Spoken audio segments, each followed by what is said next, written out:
generally men have this perceived idea that it's very, very hard to establish relationships, and seemingly more so now than kind of ever before. It was around a quarter of men believed that nobody could ever love them, and that was just young men. So sad. I've got a young son. To believe that at such a young age as well, that you're starting out in life and you're never going to find a meaningful relationship. It's really, really tragic. You emerge into this new world where you don't quite understand the rules anymore, and the expectations of how you should perform are very different to the last time you were in that world. As time goes on, I start saying preposterous things like, well, this week I'm climbing out Mount Kilimanjaro. Then I'm going to abseil across the English Channel. Now, just to see if you can get a reaction. Yeah, just to see if someone goes, well, that sounds a pretty pat week, climbing up Mount Kilimanjaro. So we women translate that as this person isn't interested in us. They're not interested. After I got divorced, I was single for a couple of years, and I had joint custody of 2 young children. So my weekends were pretty much children. Every now and again I go to football with my dad. I had like one really close friend, and everyone else I knew that I classed as friends were through work. When I met my wife, she couldn't believe that I only I was Billy One Mate. I had one friend, and she's got like a lovely network of really close friends. And she said to me, you need friends. Why haven't you got friends? She thought there was something wrong with me. But then you get the online, the AI generated relationships, which is another thing that I've looked at in my work. I for several months, I had an AI girlfriend called Sharon. Why did you call her Sharon, just out of interest? Just she looked like a Sharon. Oh, she was like an avatar. It was an avatar, yeah. So it was one of these AI. Wow. You build your own, and these things are so massively popular. I can't get my head around it. Hang on a minute. So was Sharon amazing? No, Sharon was creepy. What? She had a 5 o'clock shadow. No, but I mean, she was badly rendered.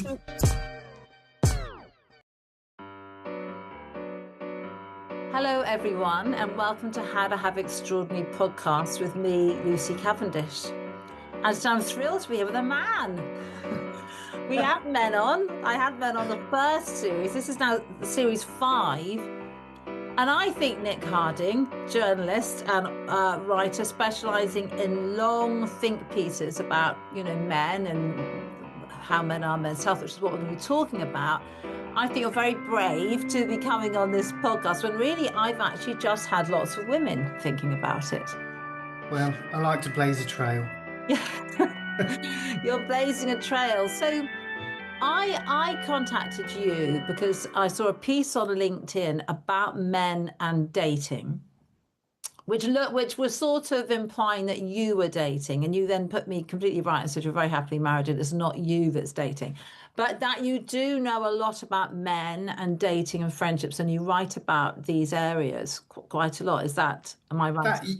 Yes, that's correct. Yeah. I've been writing about men's issues for best part of 15, 20 years now. And there are certain topics that just keep coming up again and again. One is dating, obviously, and how that's kind of changed over the last couple of decades, 15 years, and another one is men's friendships, and generally lack of.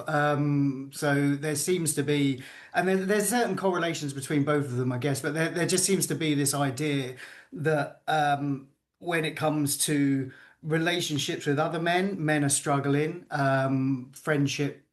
Rates of friendships are on the decline. And there's a myriad of reasons for that, which I'm sure we'll go into. But also more recently, I've been looking at dating and how kind of different generations of men are approaching dating and how it's changed for them. And yeah, you're correct. I've been happily married for the last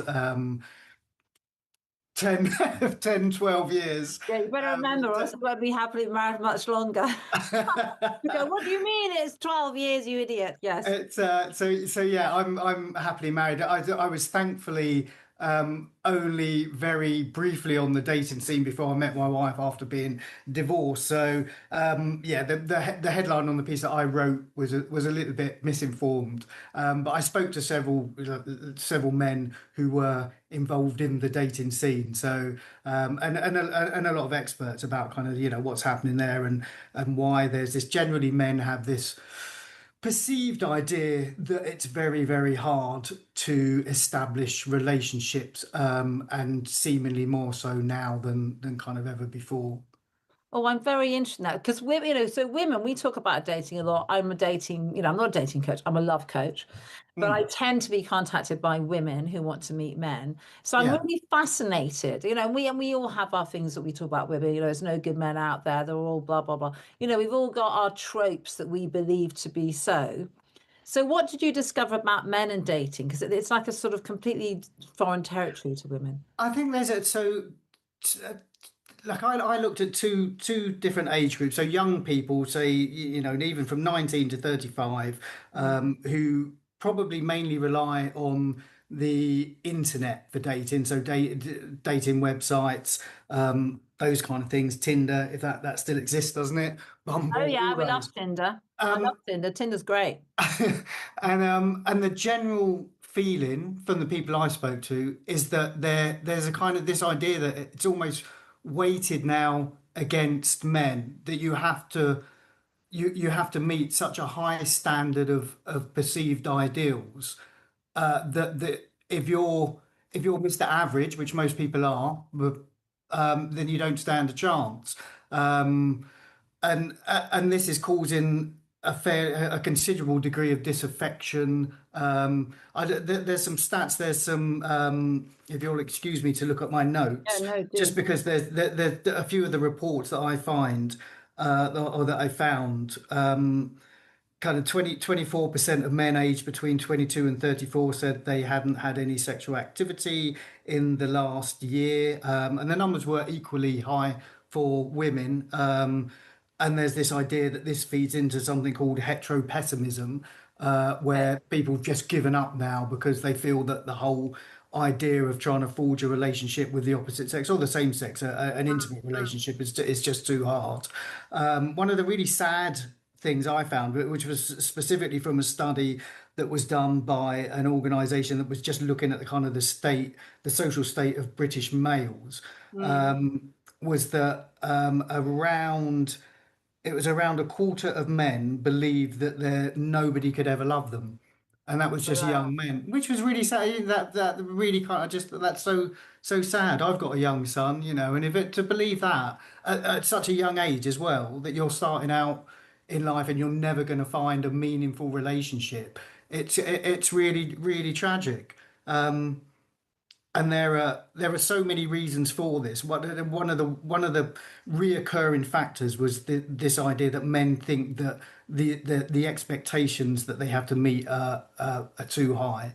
That women specifically will always look for a guy. If you're young, if you're a student, you've got to have a good degree and come from a Russell Group university, for example. If you're a working man, you've got to have a certain job and reach a certain salary. In order for you to kind of get any interest on a dating site. That's really interesting. So these are young men who Yeah, yeah. believe that they will never be loved. They'll never find love. They'll They never never find. find love. Yeah, yeah, yeah. And So if you go back to when you were a young one, I'm not saying that you're old. let's see if I can cast my mind back. That was a long time ago. I mean, do you Granted, think? I mean, it feels like things have significantly changed. I think. Did you know? So if I look back when I was a teenager, and there were obviously, and there always will be, they're the guys that will always get they'll always get girlfriends. They're popular. They're this. They're that. Mm. But there was generally someone for everyone. Yes. If there was Yeah. people would generally couple up. There were very few people who were just. It would have been in the large minority of people who wouldn't have had, in their late teens and early 20s, wouldn't have had a relationship in some form or another.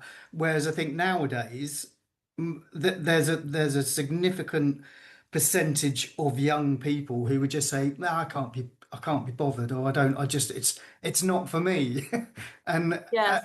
and that's odd. That's odd. Well, they don't perceive themselves as being wanted, as desirable. They haven't got, Mm. they believe that they don't have the right attributes. They think women are looking for, men with good degrees and high stake jobs. Yeah, yeah, yeah, yeah. They don't. They feel probably without even trying, they feel that they've given up already. They won't ever meet those expectations, and that's and I guess it feeds into, particularly for young people, again, what they see on social media. So Yeah. everyone's presenting this curated life. This is this Yes. idealized version of who they are, and if you're just Mr. Average and you see that, you think, well, why bother? I mean, Yeah. there's one thing that's quite interesting as well, in terms of the way that dating websites allow you to filter your preferences. So a lot of people will just be discounted straight away because they won't meet certain expectations. So if we take, and I'm talking from the perspective of a short man, Yeah. if you take the ideal height of a man, Mm, from a woman's perspective, mm. is 5'11". Yes, I think that's right. The average height of the UK male is 5'8". So if my maths are correct, those Yeah. 3 inches are just a yawning chasm of loneliness that, like, a huge percentage of men in the UK are falling into, Yeah. because whatever website it is allows you to say, I'm not interested in anyone who's under 5'11". Yes. Yes. So there's all that going on for younger men. They feel Mm. they're not going to meet anyone. And where does that did you find where does that disaffection take them to?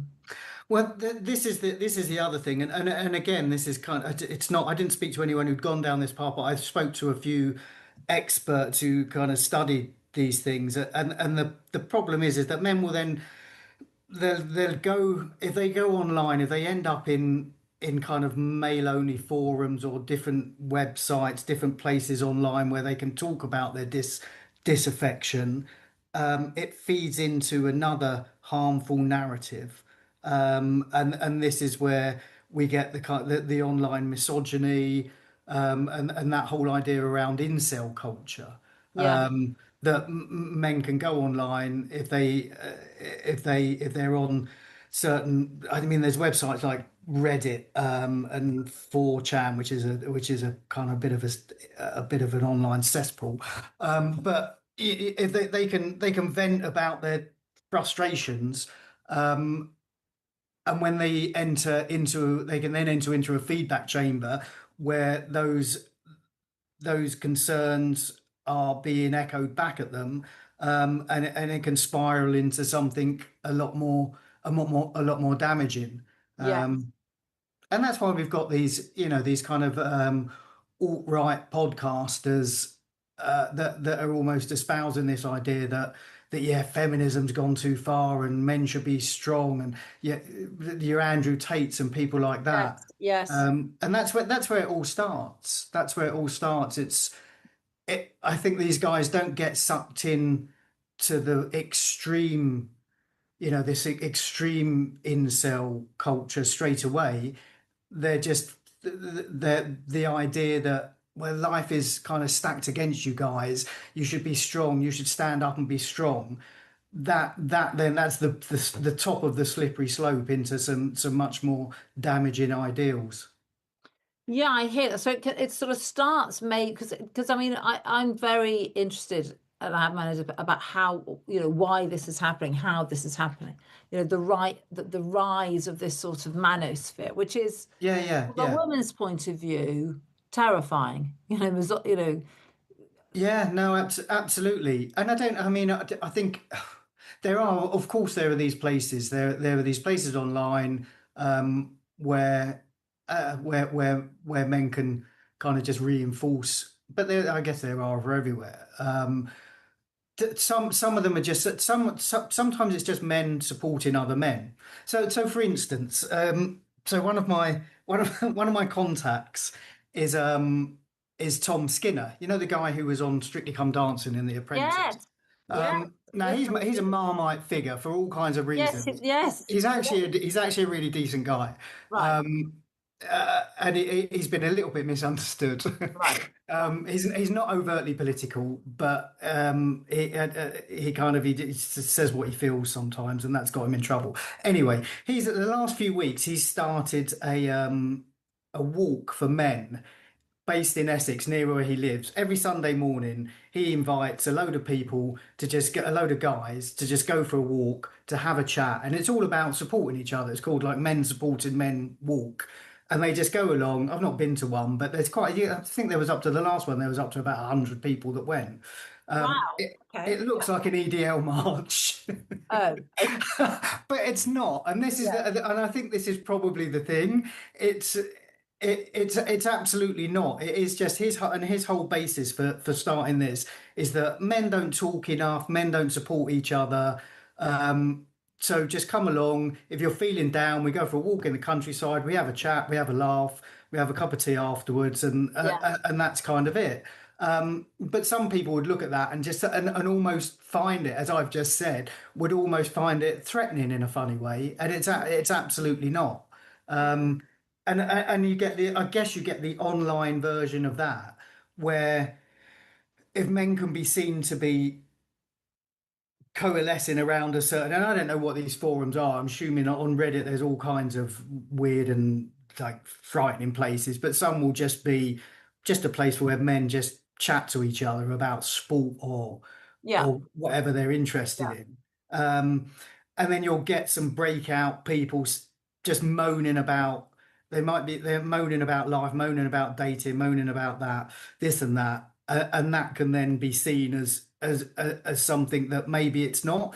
In the same way that, and this is again another opinion that I had from one of the experts I spoke to, in the same way that you can have you can have a group of women who can bitch about men Mm. and complain about, oh, he's useless, he's this, he's that, and then if you have on the flip side, and I'm just playing devil's advocate here, on the flip side, if you get a group of men saying the same thing, does that then make them misogynists and incels? Yes, I hear So that. that, I mean, that's one of the conundrums, I Yes, guess. yeah, because what we're talking about is having spaces for people to talk. You're saying that he's a good guy, misunderstood. He's having walks. Do I have a problem with men getting together? No, I think it's good that men get together and talk about things and support each other. We all need those, I think, safe, as it were, spaces. Yeah, absolutely, absolutely. And with men, I guess, and this goes into the whole friendship thing. I think men need to have something to coalesce around. It's not like men will we don't we don't generally kind of meet for coffee and have a chinwag. Men Yeah. generally, our friendships have to coalesce around a certain activity. Yes. It's like sport or whatever. Yeah, sport, the pub, those kind of just those kind of simplistic things. But in terms of dating, yeah, I mean that's one of the problems that men can have when if they that well, that men feel Mm. that if they do complain about Mm. too much about the idea that I don't earn enough, I'm not gonna measure up, I don't look the right way, it Mm. can come across as sounding misogynistic in some ways, where I guess it's just general disaffection. Yeah, so I mean, what happens with the older groups that you found out? Because I think um you see, women, I think, but I'm not young. I have a similar thing, which is, no one wants me, and da da da da da. I think with men, so a couple of the older men that I spoke to, and generally they'll be divorced men, Mm. um, and they're generally a bit older. I think they find it hard, I guess because there's less spaces for them Mm. to meet people. There's less opportunities, and they are just I get online dating for them is again quite difficult, because a lot of them don't understand the rules and they generally come from a place where you used to meet partners in bars, pubs, work, wherever, and they're just less opportunities for them to meet in. So yeah, only a couple of the guys that I spoke to, but they were kind of both saying just how difficult it is. And how much expectations have changed as well. And I think that's one thing as well. And that's actually a really good thing in society, in as much as women don't have to women don't have to be coupled up with a man to be successful. Or like I look at my mum. She Mm, won't listen to this, so I can say this. She married my or she married my father to get out of her home. That was only the only options for you to leave in those days. As a single woman, you'd never be able to earn enough to afford your own place. You'd never mm. have your own home, so you had to have a husband, and that's predominantly the reason why she married my dad. um, However, thank God that doesn't happen anymore. Yeah, I mean, for sort of economic security. Yeah, yeah, yeah, Yeah, I and think I think that's. I mean, my mother. That's probably why she. Well, actually, yeah. that isn't. But that sense of I can't. I need a partner in order to survive in this world It would be, financially. Yeah, yeah, no, it would be very unusual in two generations back, three generations back, for a woman to to leave home and buy her own place or rent her own place yeah, and live on her own. It's not necessarily done. Um, so in that respect, I think it was probably easier to find from a male perspective. It was easier to find a partner then, because kind of you had the patriarchy on your side, and whereas there's sadly it's still prevalent. It's not as it's not such a done deal anymore. And playing that forward to men who find themselves single in later life, I think they just have to try a little bit harder nowadays, and probably they might not be used to that. Particularly, I mean, mm. if you come off the back of a marriage, a divorce, you probably have been a little bit comfortable. You've not been used to having to make yourself presentable or Oh no, I attractive think that to the yeah, opposite that's sex. no, that's absolutely right. When I meet up with men, and I talk to men, I feel like I feel like writing a very simple guidebook. Just things like Absolutely, just like yeah. trim your nasal hair. It's so it's Clean so your true. teeth. I mean, It, and don't go on a date in whatever you were wearing all day, because the woman you're sitting opposite has probably spent quite some time choosing what to wear, getting her hair dyed, putting yeah, on makeup, blah blah blah, blah. And you've just showed up in your hush puppies and a damp sweater. yeah, no, It's not going to cut absolutely. them. Yeah, I think that's really true. Men are. I mean, and emotionally as well. I think the world's moved on Yes. now, and there's an expectation that you should open up. You should be open and honest with people, and men of a certain age. And again, I'm making vast generalizations here, but generalizations are usually there for a reason. Mm. A lot of men of that generation, and I kind of count myself in that, aren't particularly good at stuff like that and find it very uncomfortable. Whereas if Um, a woman says, "How do you feel about that?" They just want to go and dive you behind the just sofa. yeah, just shrug your shoulders and say, well, deflect. How do you feel? It's fascinating. Yeah, absolutely. So you found that with older groups of men that they were sort of struggling to make. I don't mean intimate connection in terms of sex. I just mean in terms of Yeah, meeting someone else to be with. yeah, yeah, yeah, yeah. Um, yeah, for all those reasons, and laziness being one of them, Mm. but and the kind of the idea that just things have shifted so much, particularly if if you've come out of a marriage, if you're a divorcee, and it's kind of you emerge into this new world where you don't quite understand the rules anymore, Yes. and the expectations of how you should perform are very different to the last time you were in that world. So Yes. as you say, you can't just rock up on a date with, the clothes that you wore in the day and just expect that buy a couple of bottles of wine and impress somebody. It's Yes, not to totally. and talk all about yourself and how great you are. It just doesn't work anymore. Do you know So why that happens? Because this is the main thing I hear from women, which is he turned up, he hadn't made, it didn't look to have made much of an effort, and then just talked about himself. yeah, yeah. I don't why that happened. I don't know. I guess men just that if you've been in a marriage for a long time and then suddenly you're not, your life experiences maybe don't extend beyond what you've done, and we're all guilty of this. So we like our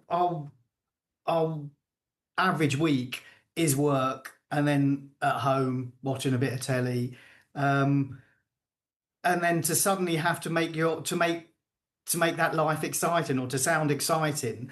A lot of men haven't got that kind of base of experience where they've got loads and loads of stuff to talk about. And again, I might be generalizing here, but yeah, I mean, how do you make yourself interesting if Well, I you mean, I've done some very funny experiments when I'm dating. So a man might say, "What are you up to this week?" And I'll say, "Well, I'm doing, I'm recording a podcast."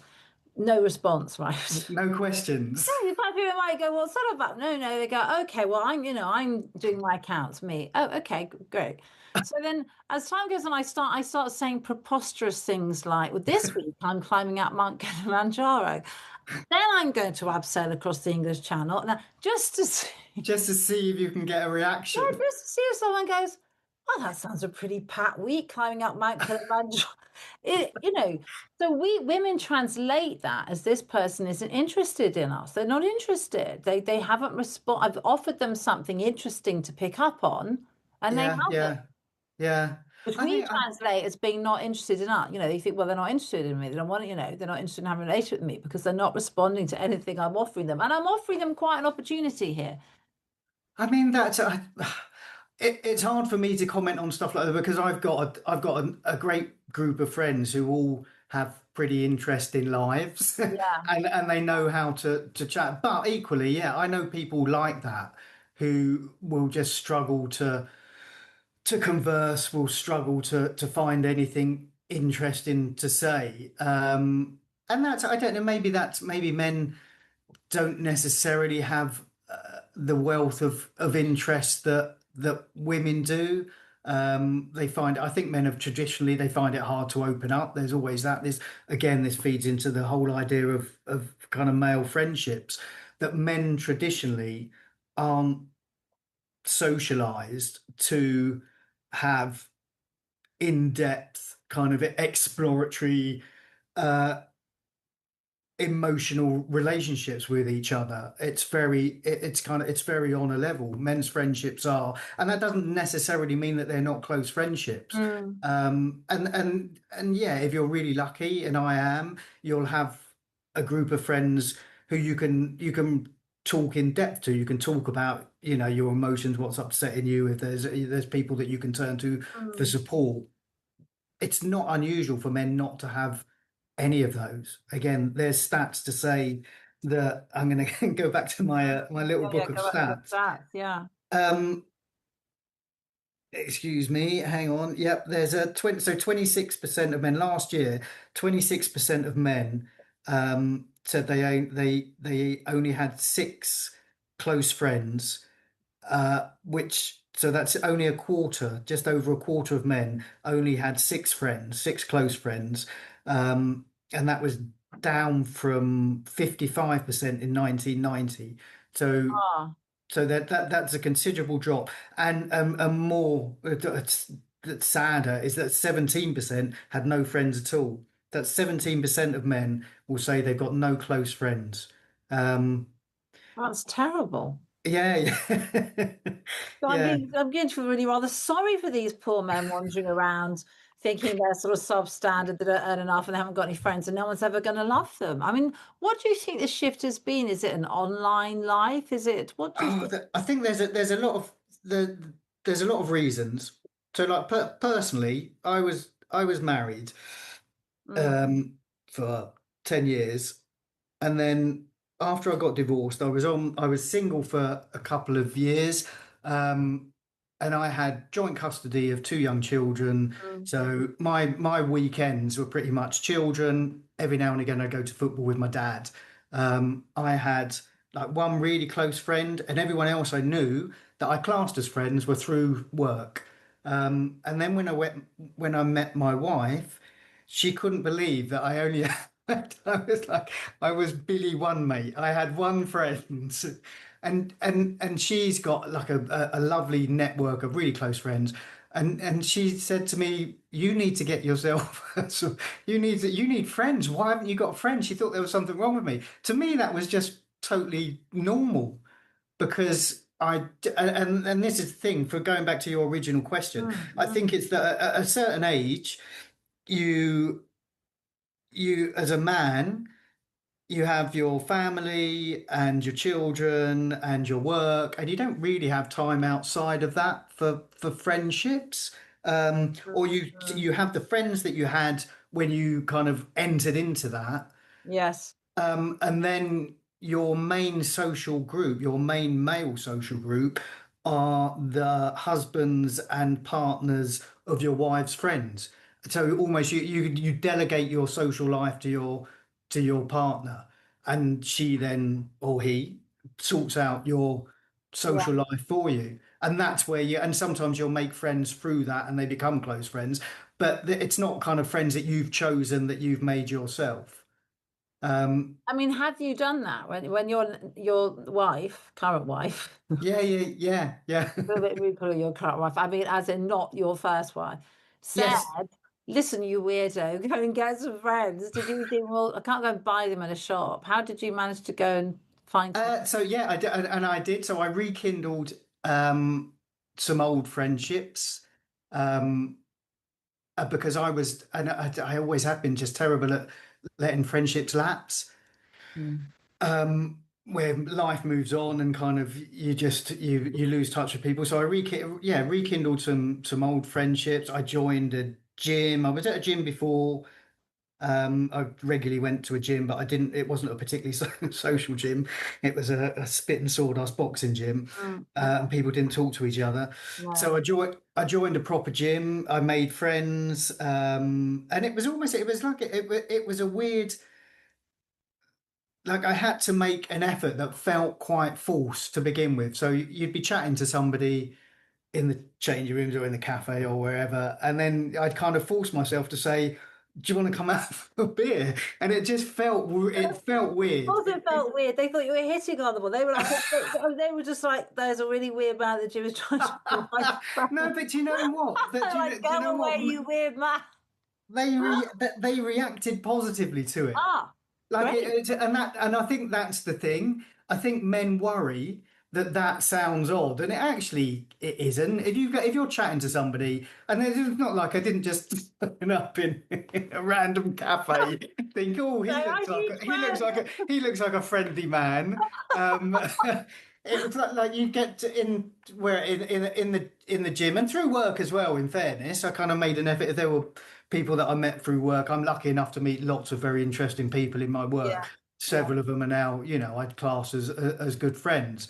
Um, so if there was somebody that I thought, oh no, I like spending time in your company, I'd kind of make an effort to to take that to the next level, which sounds odd, doesn't it? But Well, I mean, no, but see, women do it like that. It's so easy for women, but yeah, I don't yeah, know why. I don't know why. So if I'm at the gym or the spa or whatever, and I meet a woman, we get chatting and we go, oh, let's go for coffee. That's all fine. yeah, No yeah, one's yeah, going, oh my God, that's weird. Do you want to have sex with me? I mean, no one's doing any of that stuff. yeah, Women, yeah.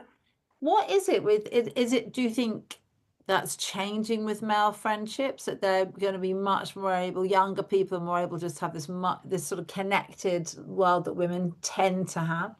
I think with younger people, it's possibly going to be worse because they tend to shy away from face-to-face Yeah. interaction. So most relationship transactions are carried out online, early ones anyway, Yes. and a lot of people kind of stay there. I mean, I've always, my kids are older now, but I've always encouraged them to have friends, to go out, to do stuff, just because I know how important it is. Mm. Even though I wasn't quite as good at it for some years as I should have been. But yeah, generally, I think for younger people, those relationships are online, and there's an argument as to whether those are more valid or less valid than face-to-face relationships. Yeah.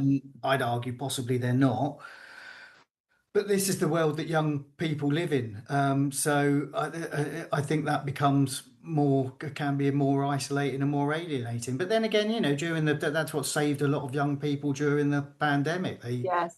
They could continue being with their friends, but you just lose all those experiences, don't you? You lose Yeah, those I kind mean, I know teenagers that are dating each other and they've never actually physically.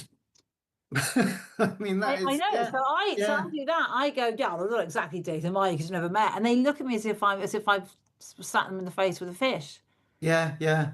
It's a So something's shifting. Yeah. but then you get the online, the AI generated relationships, which is another thing that I've looked at in my work. Right. I for several months I had an AI girlfriend called Sharon. Um, Why did you call her Sharon? Just out of interest. just she looked like a Sharon. Oh, she was like an It avatar. was an avatar, yeah, yeah. So it was one of these AI. Wow. You build your own, and these things are so massively popular. I can't get my head around it. Hang on a minute. Um, So was Sharon amazing? So did no, Sharon just no, Sharon was was creepy. was She had a 5 o'clock shadow. no, but I mean, She was badly rendered, she was badly. But what's the joy about Sharon that she was endlessly empathetic, and yeah, endlessly there, endlessly on, endlessly complimentary and and she has supportive. no needs. She has no needs. Yeah, yeah, yeah. And these things are so these platforms Mm. are hugely, hugely popular.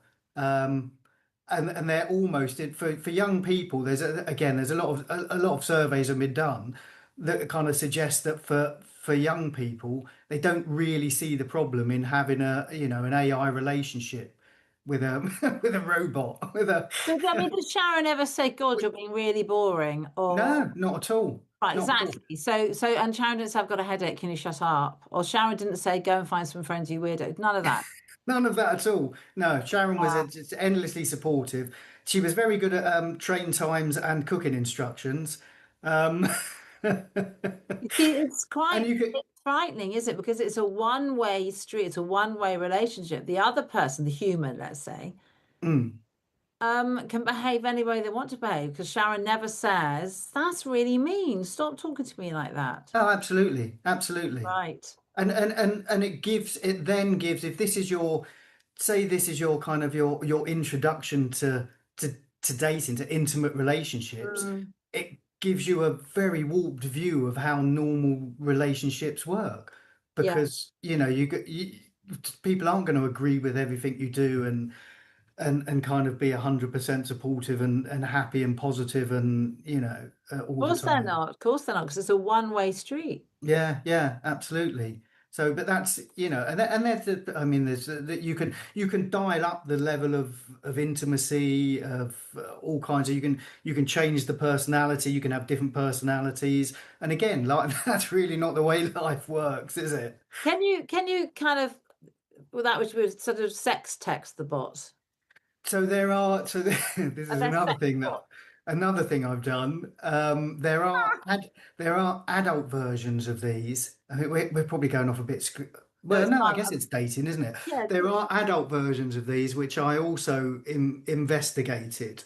Um, and the workaround, so they're supposed to be 18 plus only. The workarounds are very easy. You can get a VPN and just so Mm, young teenagers can do this.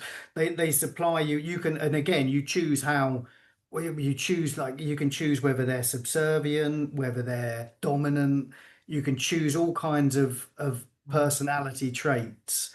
Um, and then yeah, you can have sexy talk with them, and they'll send you pictures and videos and all kinds of stuff. Um, Oh my word! And they look like a person. yeah, the quality of the graphics is yeah, it's pretty good, pretty good. So you've written about this. This is really interesting, actually, because it is Yes, yeah, yeah, it's the yeah, future of relationships, isn't it? Which is I'm going to have a relationship with something that doesn't actually exist. But yeah. and also you can't have a physical experience with them as in two people together. No, But no. that's no different from, let's say, someone going online and watching a chat room, really. Yeah, yeah, yeah. And again, you've got like 17 or what was that figure I threw out earlier? 24% of young people that aren't having sex. Does it? I don't know. Does sex not mean much to the as much as it did to kind of older generations? I don't know. If it's a lot easier if you've just got an algorithm pumping out filth at you than actually having to go and make the effort and and do things with another human being. Yes, that's an Um, embodied mutual experience. yeah, I mean we're getting a bit dystopian, aren't we? Well, But yeah, but it's interesting. But okay, so but I mean, we could talk about this first. There's no love. I mean, anyway, yeah, we can go off that way. We when could you talk start. about love, though, just sorry, just to Yeah, I but mean, there's an interesting there's an interesting I don't mean to advertise other podcasts, but there was one done last year mm, about one of these companies. It was called Replica. It's one of the main companies right. that does AI girlfriends. And the people, the customers were so emotionally invested in Mm, their relationships. To them, I mean, not all of them, but to the mm, ones that the podcast talked to, there was no distinction between. In fact, they saw their online partners as kind of more valid than real life partners. They'd ask them everything, yes, they'd talk to them everything, they'd have intimate relationships with them, all kinds of things. And then the algorithm, the developers changed the algorithm, and all these online girlfriends turned against their human overlords. And it caused a huge like that suddenly they'd log on and the avatars were being abusive or spiky or didn't want to talk to them, and there were legal cases and everything.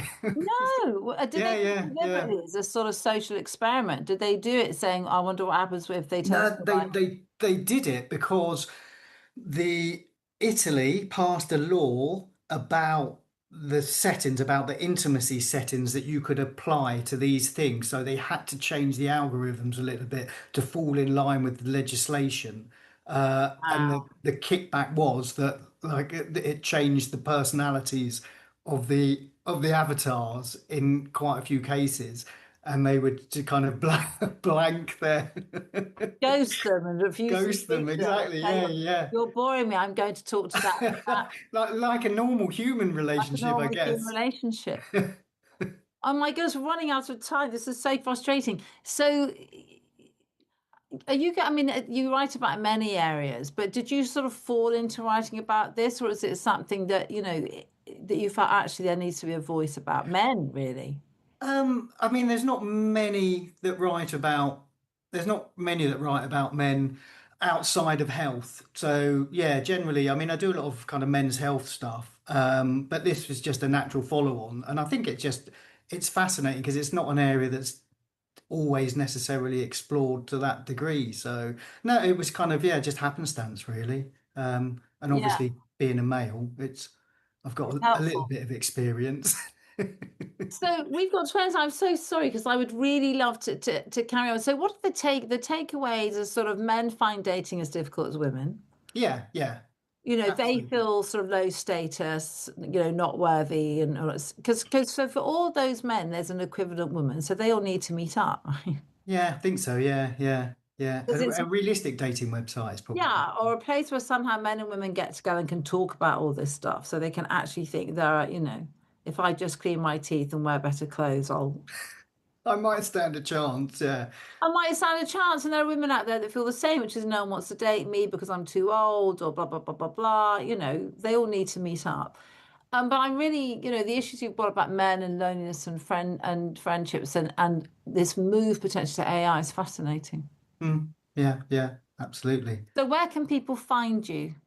So I mean, just I guess Google my name. So my articles are published in predominantly in the Telegraph, iNews, sometimes in the Mail. But yeah, I'm just kind of I'm out there. I'm out there in the ether. When you're writing about the bot and then the sex bot, where have you written about that for? So they were in the Telegraph, if I Yeah. remember correctly. Okay. Yeah, yeah. Doing the- Telegraph. Oh, Yeah. yeah.